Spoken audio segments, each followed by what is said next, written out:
Welcome back.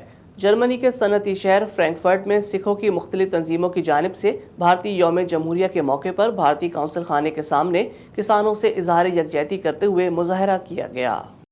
सिखों की दो मुख्तलिफ तंजीमों ने मुजाहरे का एहतमाम किया। इस मौके पर गुरुमन सिंह, रेशम सिंह बाबर, शकिंदर सिंह, बाबा सोहन सिंह, लखविंदर सिंह और माही ने मुजाहिरीन से खिताब करते हुए कहा कि हम मोदी सरकार को बता देना चाहते हैं कि अगर लाल किले पर झंडा लहराया जा सकता है तो तुम्हारी हुकूमत को भी गिराया जा सकता है। भुल जाओ कि झंडा चला सकते हैं, पार्लीमेंट के झंडा भी चलाउणगे, ये तुहाडा भुलेखा है।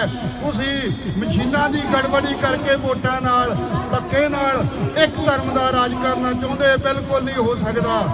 भारत एक आजाद रहा है, एक कॉन्टीनेंट रहा है, एक कॉन्टीनेंट रहेगा।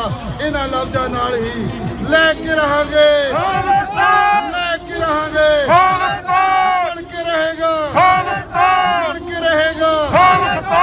मुजाहरे में जर्मनी के मुख्तलिफ शहरों से सिख कम्युनिटी ने हिस्सा लिया। हिंदुस्तानी कौंसलेट के अमले ने तमाम लाइटें बंद करके अंधेरा किया हुआ था, जिससे ये साबित हो रहा था कि यौम जमहूरियत नहीं बल्कि ब्लैक डे ही था।